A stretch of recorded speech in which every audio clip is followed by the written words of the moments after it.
भाऊजी तुम्ही दुसरं काहीतरी विचार करा ना. प्रांजल अगं मी भांडून चाललेलो नाहीये, आपल्या घरासाठीच चाललोय ना मी. पण दादा अरे इथे तुमचा बिझनेस चाललाय ना व्यवस्थित, मग तोच बघ ना तू. मनवा तो राया सांभाळेल ना. माझा एकातून एक साधा हिशोब आहे, आम्ही दोघांनी मिळून जर का इथेच बिझनेस केला तर इन्कम तेवढंच राहील. पण उलट रायाने इथे बिझनेस केला आणि मी तिथे जाऊन नोकरी केली तर सरळ सरळ इन्कम डबल होईल. मलाही फारसा पटत नाहीये तुझा हा मुद्दा मुकुंद. नाही, तुझं इन्कम डबल होईल हे म्हणणं मान्य आहे मला, पण मग त्यासाठी तू इथेच कुठेतरी दुसरी एखादी नोकरी बघ ना. बाबा इथे राहून इतक्या चांगल्या पगाराची नोकरी मिळणं अवघड आहे आणि ही नोकरी सरळ सरळ आपल्या दाराशी आली आहे, मग ती का नाकारायची ना. हे बघा मी तुमच्या कोणाचंच ऐकणार नाहीये, मी त्यांना फोन करतोय.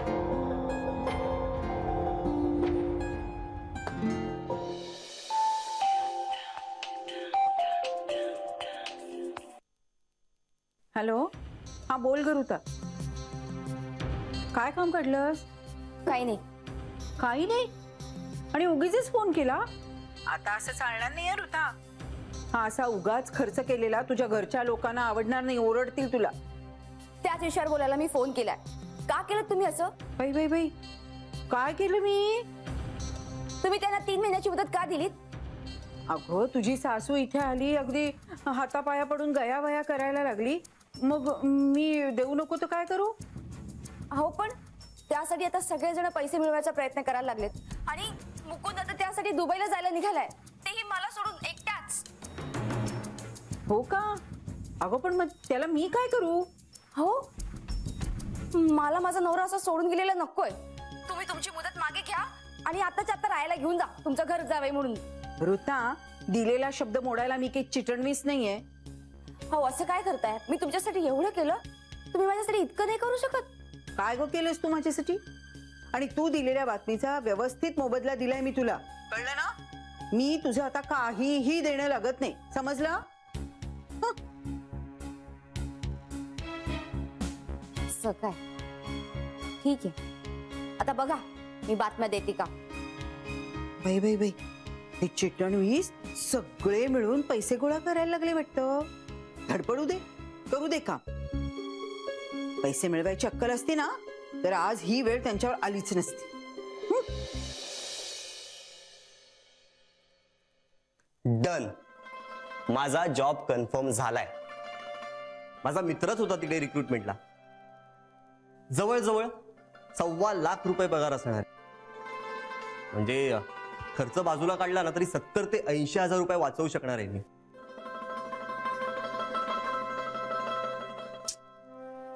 अरे काय झालंय तुम्हाला? तुम्ही अजूनही तोच विचार करताय का? प्रांजल, मगाशी इतक्या पॉझिटिव्हली तू बोलत होतीस ना, मग आता तुला काय झालंय? भाऊजी आपण सगळे एकत्र राहून काही करू शकतो का याचा विचार करा ना. दादा मलाही तेच वाटतंय. मला मान्य आहे तुला इथे तेवढ्या पगाराची नोकरी नाही मिळणार, पण तू नवीन बिझनेस चालू करू शकतोस ना. अरे हो, पण त्यासाठी भांडवल कुठून आणायचं? नाही, मुकुंदाचं हे मात्र बरोबर आहे. म्हणजे एक खड्डा बुजवायला आपण दुसरा खड्डा करायचा नाही, यात काही अर्थच नाही ना. पण आणि प्रांजल, तू म्हणतेस की आपण एकत्र राहायचंय. जर का आपण हे पैसे वेळेवर परत नाही दिले तर आपण पुढे एकत्र राहू शकू का? नाही ना. आणि तुझ्या मम्माची अट विसरलेस का तू? जर का आपण त्यांना वेळेत पैसे नाही दिले तर तुला आणि रायाला तिकडे जावं लागेल.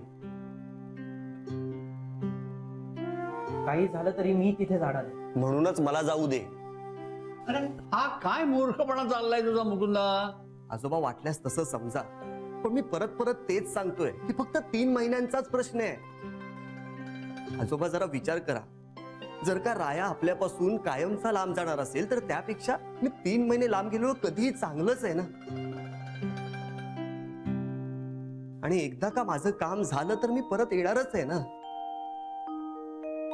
मला तरी एकट्याला करमणार आहे का तिकडे? हे राया, पण मी नोकरी सोडल्यावरती तुम्हाला बिझनेस मध्ये घेशील ना रे परत?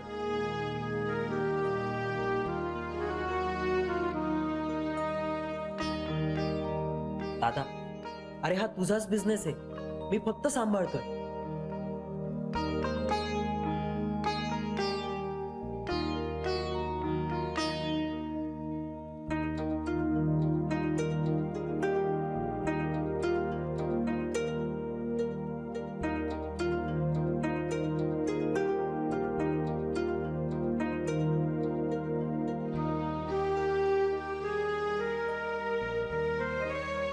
आजी, तुला मान्य नाहीये ना अजून?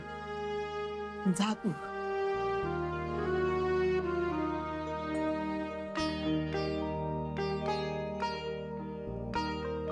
पण 3 महिन्यांच्या नंतर एक दिवस जरी तिथे राहिलास ना तरी तर मी तुझ्याशी बोलणार नाही, आयुष्यात तुझं तोंडही पाहणार नाही.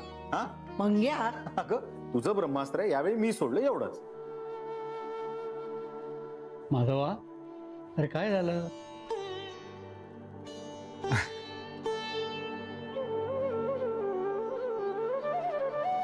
मुलं मोठी झाली हो बाबा. स्वतःच्या बापाने केलेल्या चुका निस्तरण्यासाठी काय वाटेल ते करायला तयार आहेत ते. हा विचार तू कर म्हणजे झालं. 3 महिन्यासाठी का होईना माझा एक नातू माझ्यापासून लांब चाललाय. अगं किती बोलतेस त्याला? आता सगळं सॉल्व्ह होतंय ना. हे बघा, आता कुणीही माधवाला काहीही बोलायचं नाही. मुकुंदा, खरंच खूप मोठा डिसिजन घेतलायस तू. मला खरं तर बरं वाटतंय, कारण माझ्या डोक्यावरचं कर्जाचं ओझं तुम्ही दोघं मिळून हलकं करणार आहात. बाबा, हे तुमच्या एकट्याच्या डोक्यावरचं ओझं नाहीये. हे आपल्या संपूर्ण घरावरती आलेलं कर्ज आहे. ते फक्त आपण सगळे मिळून फेडण्याचा प्रयत्न करतोय, एवढंच.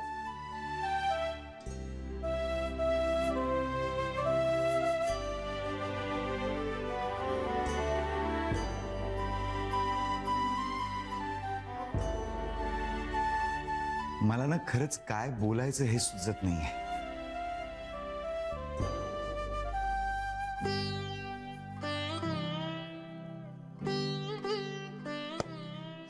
मुकुंदा, बाळा कधीपर्यंत निघायचं तुला? एक प्रॉब्लेम आहे. नाही, ते म्हणालेत की विजाचं सगळं ते करणार आहेत, पण मला 2 दिवसातच निघावं लागेल.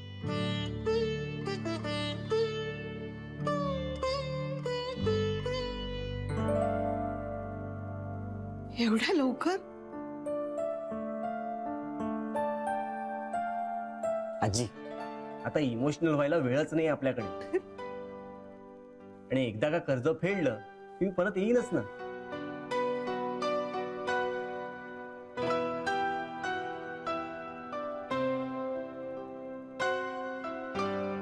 आजी, मी ऋताशी बोलून येतो.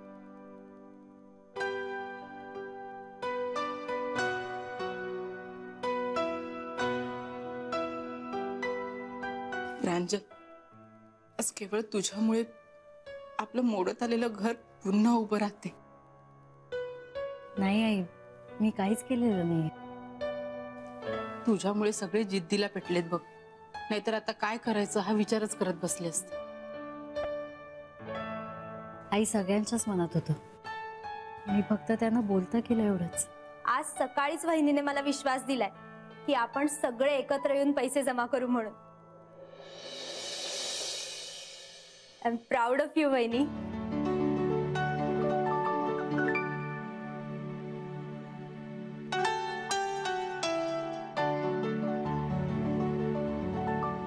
हे आता ना लवकरात लवकर आपलं घर पुन्हा पहिल्यासारखं हस्त खेळतं व्हायला हवं. तथास्तु.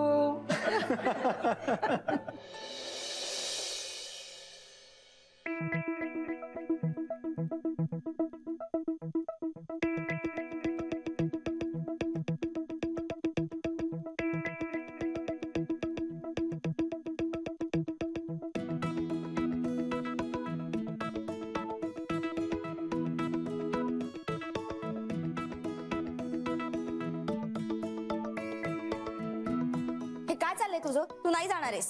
अरे च्छा, मला वाटलं आपण दोघं एकमेकांशी बोलत नाही आहोत. आता तू दुबईला जायला निघालायस तर माझ्याकडे दुसरा काही पर्याय आहे का? तू का जातोयस पण? ऋता, आता आपल्याला पैशांची खूप गरज आहे. आणि फक्त 3 महिन्यांचाच तर प्रश्न आहे. नाही, तसं असेल ना तर तू रायाला पाठव तिकडे. तू इथला बिझनेस सांभाळ. वेडी आहेस का तू? तसं नाही करता येणार. अगं, राया त्या जॉबसाठी क्वालिफाईड नाहीये. हे काय चाललंय तुझं? कालपर्यंत आपण दोघं दुबईला जाणार होतो आणि आता तू चाललायस एकटाच. नाही नाही, कालपर्यंत तू एकटी चालली होतीस, आता मी एकटा जाणार. तू नाही जातेस. अरे तू हसतोयस काय? मी एवढी चिडली इथे. मग काय करू? अगं लहान मुलासारखं करतेस तू. नाही, तू नाही जाणार आहेस. पण यापुढे तू काही बोलणार आहेस? काय बोलणार? अगं मला काय वाटतं ना, खरं तर तू पण सगळ्यांना मदत करायला हवीस. घरातला प्रत्येक जण काही ना काहीतरी मदत करतोय, पण तू सरळ सरळ सांगून मोकळी झालीस की मला काही जमणार नाहीये. म्हणजे आता तुझे 2 लाख रुपये पण मलाच कमवावे लागणार आहेत. अरे पण ते कर्ज बाबांनी काढले ना, ते बघतील त्याचं काय करायचे ते. आपल्याला काय करायचंय? ऋता,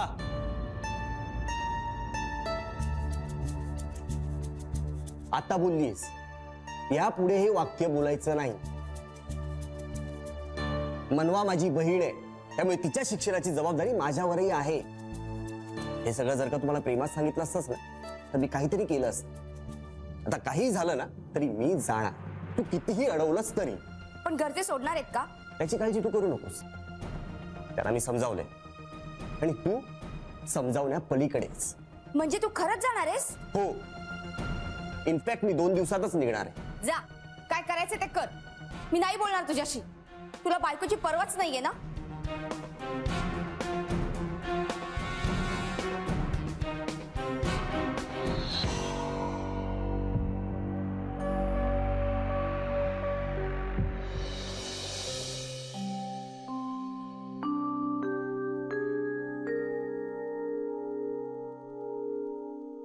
राया, मनवाच्या बाबतीत खूप छान बोललास.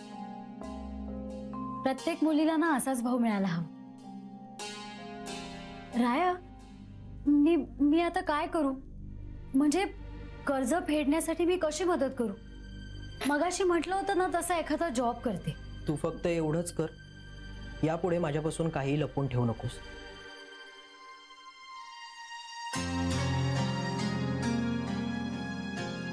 राया, अजूनही रागवलायस माझ्यावर?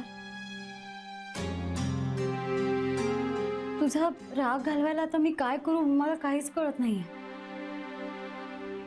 आपण काहीतरी सोल्युशन काढूया ना. तुला अजूनही कळत नाहीये प्रांजल?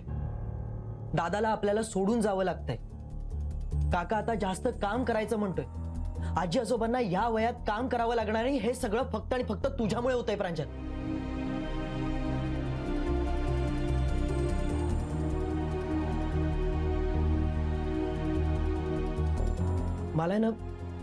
मला हे बोलायचं नव्हतं, म्हणून मी तुझ्याशी बोलणं टाळत होतो. पण आज तू मला बोलायला भाग पाडतेस ना, म्हणून मी बोलतो.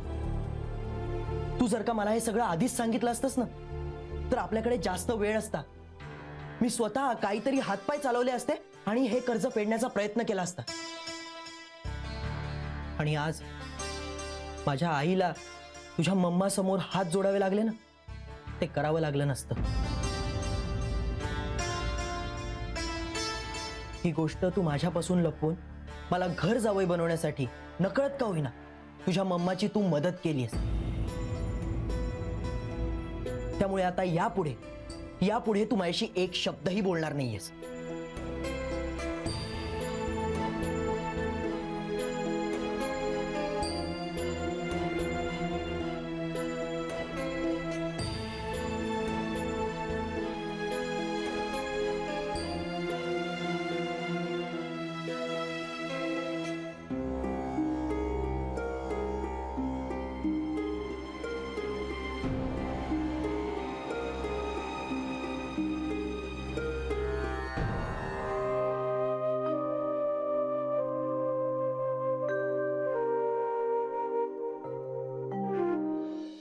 आई, काय करायचंय? आज ना आपण नाश्त्याला पोहे करूया. मुकुंदाला आवडतात ना. तू चहा ठेव. हो चालेल ना. आणि आपण जेवणाला सुद्धा मुकुंद भाऊजींना जे आवडतं ना तेच करूया. जेवणाला? हो का? काय झालं? नाही चालेल, पण मग ना इतरांसाठी आपल्याला काहीतरी वेगळं करावं लागेल. हा म्हणजे मला काही कळलं नाही. कळेल तुला. आणि हो आई, काय काय करायचं ना ते मला सांगा, म्हणजे मी मदत करेन. पण जेवण मात्र तुम्हीच करा आई, कारण भाऊजींना आता पुढचे 3 महिने तुमच्या हातचं मिळणार नाही ना खायला.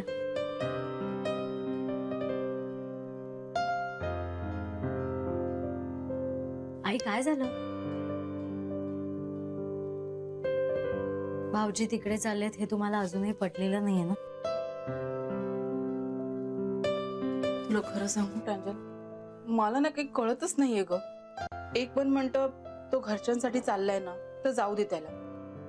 दुसरं मन म्हणतं का त्याला एवढं दूर पाठवायचं, इथेही राहून सगळं व्यवस्थित करता येईल ना. पण सासूबाई त्याला जा म्हणालेत ना, म्हणजे मग बरोबरच असेल. आई फक्त तुम्हालाच नाही, आम्हाला सगळ्यांनाच असं वाटतंय की भाऊजीने तिकडे जायला नकोय.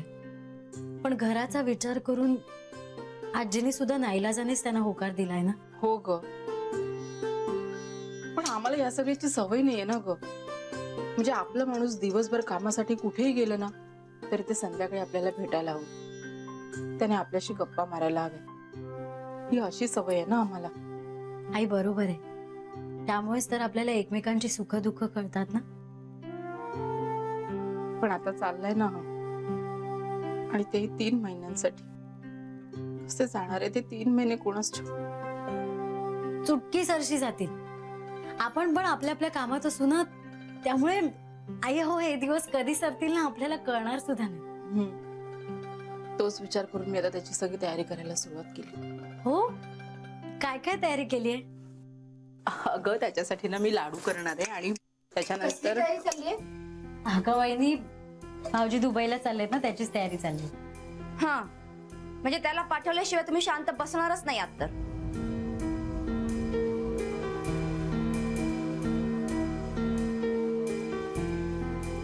ऋता, तू काही करत नाहीयेस ना, तर मला जरा भरून मोरंबा आणि लोणच्याच्या बरण्या काढून द्या.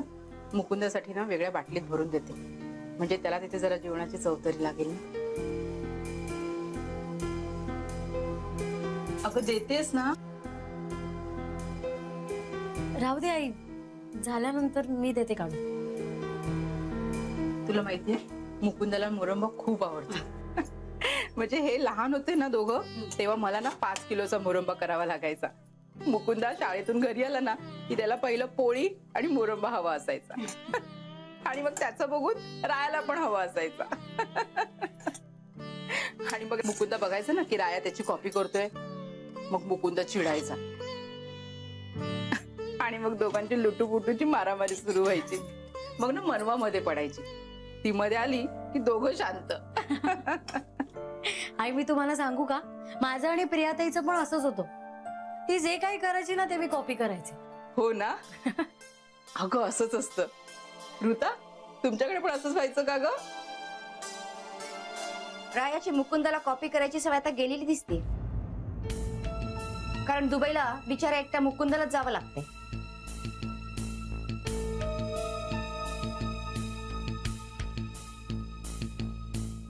तू तरी यात पडूच नकोस. तुझ्या ममाला रायाला घर जवळ करून घ्यायचंय, आणि घरच्यांना लाडक्या रायाला सोडवत नाहीये.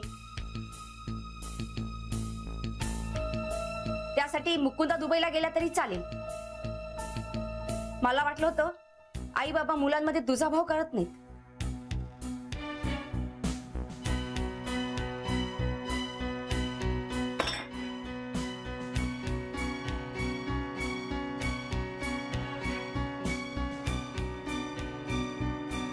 काय हवे म्हणली तुला? काही नाही, प्रांजल वहिनी प्रियाताई आली आहे. प्रियाताई आत्ता इथे?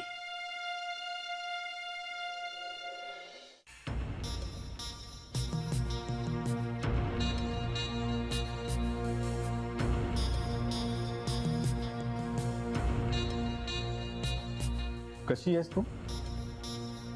ठीक आहे.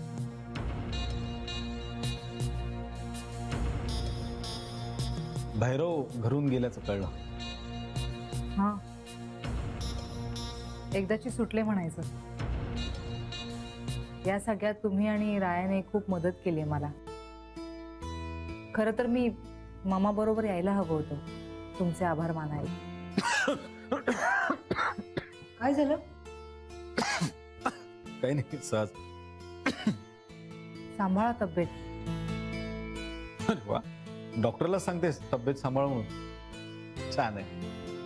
नाही नाही, म्हणजे वातावरणच आजकाल असं आहे की काही सांगता येत नाही, नाही का? असं वाटतं आज खूप उघडेल उघडेल आणि अचानक थंडी पडते. आणि असं वाटतं आज खूप थंडी पडणार आहे तर अचानक उकडायला लागतं. वातावरणाचं काय, माणसं सुद्धा बदलतात. नाही म्हणजे काय, आपल्याला असं वाटतं की माणूस आपले आभार मानायला आलाय, पण आपला पाण उतारच होतो. आपल्याला वाटतं की माफी मागायला आलाय, पण आपल्यालाच त्याची माफी मागायची वेळ येते. हाय ऋता, कशी आहेस?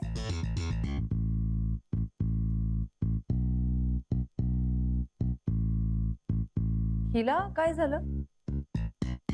तो आमचा मुकुंद चाललाय ना दुबईला, तर चिडली आहे जरा. अच्छा. ताई, प्रांजल, तुला 100 वर्ष आयुष्य आहे. मी आत्ताच तुझी आठवण काढली होती. माझी? हो, आईनं सांगत होते लहानपणी मी तुला कशी कॉपी करायचे. पण बरं झालं वेळीच मला कॉपी करणं बंद केलंस, नाहीतर आज माझ्यासारखी अवस्था झाली असती तुझी. ताई, आता सगळं व्यवस्थित झालंय.